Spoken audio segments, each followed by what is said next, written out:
Hey guys, Lance Allen here from lanceallenstudio.com, and today I'm going to teach you how to play a power chord on the acoustic guitar, and just a little method that can help you remember what the names of them are called and where they are. So first, let's start with our first finger. We're going to put it right next to the first fret of the sixth string, and then our third finger will be on the third fret of the fifth string. And these two notes is what makes a power chord. Okay, some people will add the little finger down there to the octave, and that makes it a little thicker, especially if you're going to pick just a little bit further. So what's happening here is we got a root note F, and if we knew a scale here, we could play this. That note is called the interval of a fifth, and that's where we get the power chord term from. All right, and power chords are used in a lot of rock and roll music, and you can also use it in acoustic music. So this would be the F. First finger and third finger sounds like this separately. Put them together, you get that, okay? Now if you're hitting this note right there, a good thing to do maybe and get used to is putting that little finger down. And that is a good sort of introduction to barring chords, which we'll talk about in another lesson. So we get this.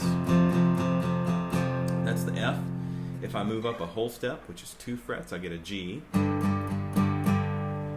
Another whole step is A at the 5th fret and 7th fret. So as you can see, these power chords are movable. I'm just keeping the same shape of my hand. F, G, A. Alright, another 2 frets at the 7th and 9 is going to be B. Alright, now I'm going to switch strings. I'm not going to play on strings 6, 5, and 4, but I'm going to move it to 5, 4, and 3. And now when I do that, my pick's going to have to start at the 5th string right there, okay? That's a C. Go a whole step, you get a D. Another whole step, you get an E. So if you learn those, you can pretty much play any punk rock song on the acoustic or electric guitar.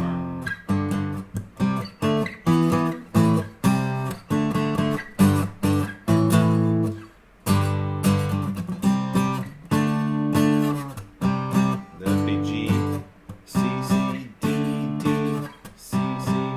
Okay. So you can get used to switching those chords around and holding that shape.